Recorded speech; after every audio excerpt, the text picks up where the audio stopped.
You want to be free as the ego, but you have to be free from the ego. I want to be free from the ego. Yeah, well, to be free from it is to understand its unreality.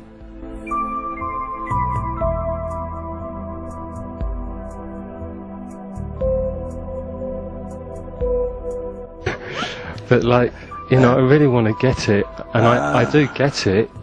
I do feel the beingness, but today my mind is going crazy. It's screaming. Screaming. It's really screaming, and I've had enough of it. It's doing my head in. Who is the victim of the mind's play?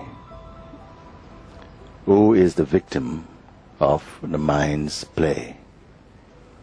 Who suffers mind? The me.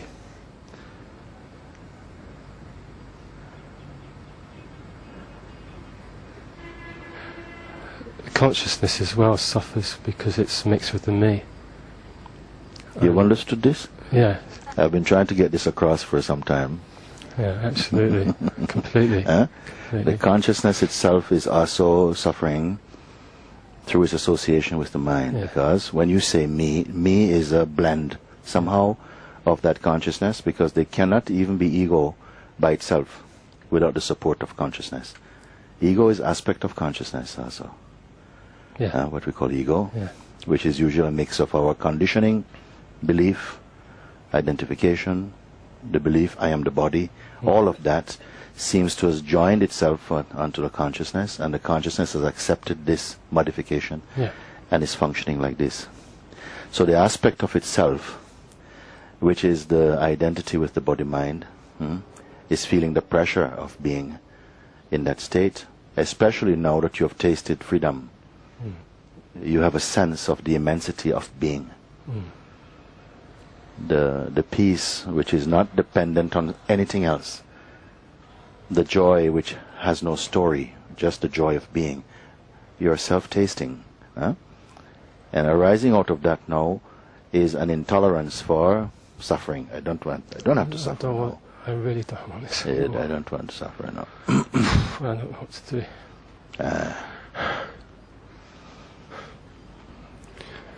I gave this illustration. I think it works very well. It's like, even in India now, you still have these old scales. We used to have them in Europe, but not so much now. There's an old scale, but people weigh themselves on it and whatever way things. And how it works is that there's a long bar, and there's a bar that slides up and down this scale. So you put something on and you move it and you see the balance. So in this illustration, I'm using this sliding section of it as the attention. Your attention is this. When the attention moves towards the feeling, I am the body, this is what I am the person, I was born on this date, this is my star sign, this is a photo of me, this is my family, this is my country, this is my religion. When it slides towards this, in this direction, then it produces the feeling of autonomy and I'm separate from you, some arrogance. Fear also is going to be there. Fear of other, all this is going to be in that section. But if the bar slides more again to the other side now, it's more spacious, more the function of the witnessing. Just you are observing the manifestation, you're also observing the body-mind play. You can also observe the sense of otherness, but it's not in your blood.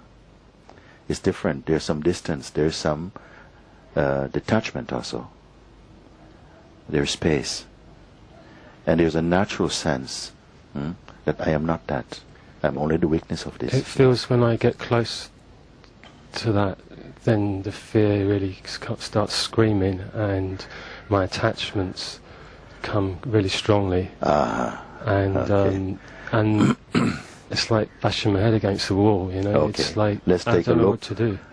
You say if and when that attention moves more towards just being the detached observing presence. Excuse me. When it's more towards this, then what comes up? Some fear comes. The fear of the loss of attachment. The fear of loss of attachment, you see. Not loss of love, I don't think, but loss of attachment. Your position, your identity is thinning away, and fear arises, you see. But you are aware of this fear. I want to see, there's 2 points I'm putting in front of you.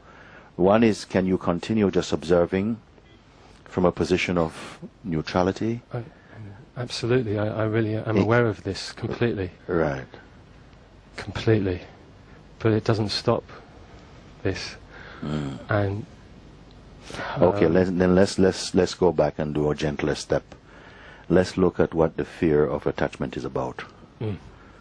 The fear of the loss of your attachment.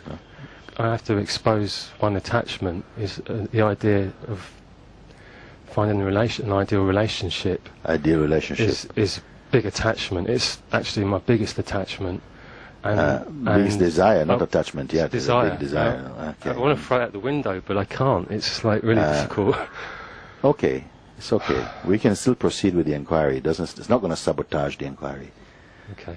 Unless you say, okay, you know what, this desire is so strong, it's not even worth me inquiring into it. I don't want to inquire into it because I don't want to at any cost give up this desire. Okay. Okay? I want to give it up. You don't want to give it up. I do want to give it up. Okay. It needs let me explain something. It doesn't need to be as painful as it's appearing in the mind. But there's a little kind of a little I don't know the right word, but like okay, give it up, but maybe you'll find one later. You know, like this kind of thing going on in me. Yes, and I'm so aware of it. Yeah. I'm so aware of that, and I've been. You know, let me explain something. You don't need to be stuck with this, because that's not really what you are. No. You don't need to be stuck with it. I'm not asking. I'm not trying to pull something out of your hand that you're trying to keep hidden. I'm not trying to pull it. We're only looking. That's all. Okay. You see? And the fear is sometimes, if you come towards freedom, you have to give up all these things. You see? But what I want to show you and help you to experience, actually, is that one that you identified with so much, which is suffering from its own projections, actually. You can't get out of them. I want you to experience the reality of this. Okay. Not, give me your sweeties and I'll give you freedom. Yeah. You see, it's not this. And this is what has been an area for avoidance so far. So say again? An area for avoiding. Because you feel it's too big an exchange, it's too high a price to pay. Because something here really wants a girlfriend. And then freedom is calling. And I've had girlfriends and it never works because I want the freedom and then and then the girlfriend goes, you want a girlfriend. They're not so interested in the freedom. So, you want freedom. And they kind of reject my kind of search for truth. They don't want a free man. They don't want... No. So. Anyway. Yes. So just try. All of this creating in the mind, you see. It's not like this. Nothing is wrong with relationship at all. Having a relationship does not prevent you from freedom. Actually. Nothing prevents you from freedom. Yeah. The mind portrays this type of conflict, but none naturally exist. Okay. You see? Because if people stop being together and holding relationship, I think in about 110 years, no human beings left on the planet, I think. I don't think that was God's purpose, actually. So I think it's okay, but just somehow that you are not killing yourself to try and get something which you imagine is going to do what? Make you happy. I suppose reading like Ramana and his story and he kind of completely dropped everything. And I suppose I have this idea of what real enlightenment He dropped is. everything mentally and inside. He became detached. But also Bhagwan mentioned the state of Sahaja Samadhi, where one is completely in possession of your natural functioning, your mind and senses are still there, but there's no attachment to it. There's no identification. It's not needed. It's not necessary. In fact, it's cumbersome and it creates a lot of trouble when you identify as this private me that has private projections, private desires, and this me is causing all the trouble. Yeah. Not the girlfriends are causing trouble. The me is causing the trouble. Yeah. Isn't it? Yeah. We had one thing where we say, one man went to the doctor. I think I told you before. Went to doctor, and he was in a lot of pain. And the doctor's looking at him, and I'm sitting there shivering. He said, "What is the problem with you?" He says, "I'm completely covered in pain. Everywhere I touch my it's so painful. I touch, look, doc, it's painful. I touch my leg, it's painful. My stomach, everything's painful.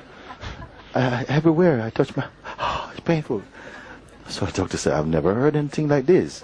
Let's take a look." So he examines this man, and he looks at him in the face and says, "Sir, you've got a broken finger." You have got a broken finger. Of course, it's a stupid person. Yeah. You know? The point is, we are thinking that the trouble is to do with this part and this part, but always the finger, and this finger is I. This finger is me. The me itself is causing all the trouble. But it thinks, it's the parents and it's society, and it's all these people, and it's this thing, and it's. But really, it is I. What is this I? It always wants something. It's never content. You see? And you have identified with it. So find out who you are. If you and this I is the same thing. You're aware of this I. You can tell a report about it. I'm so tired of life. I want to finish. I've had enough. Who is speaking? Who is speaking like this? It's the me, the I, the mixed up with my... Yeah, but somehow you're answering, but you're a bit sort of not in that. Somehow it's just the words of it. You're saying, it's my mind, it's my ego, But it's like the words have not really entered really deeply into your seeing that, but that's not really what I am. Not as a intellectual conclusion, not as a mental conclusion, but as your innermost experience. But this is what I've been for so long identifying. This is what I am, and I'm seeing, but it's not what I am. There's an atomic recognition that's not true. It's not true. And if it is not true, it may still keep coming, because for so long we're accustomed to this idea. It will still keep coming. But if you know it's not true, you don't have to let it in. It's like you start to ignore this. It has no power. It only had power when you were unsure about who you are. Okay. Are you that which you are describing, or earlier than this, that is observing this play, observing this one, but so much identified with this phenomenon, you, consciousness, are so identified with it. What to do, I don't know.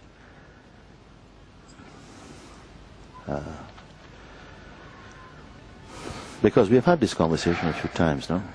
Yeah. Have you moved on a little bit or not? Well, when I first met you a couple of years ago, I felt I was in... I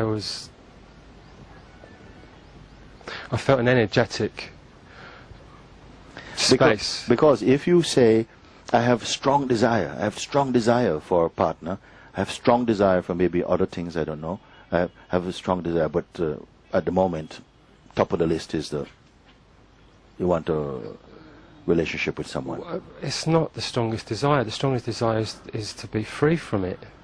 That's my strongest desire. No. The strongest desire is to be free from that, or the strongest desire is to be free? To be free. But you are free?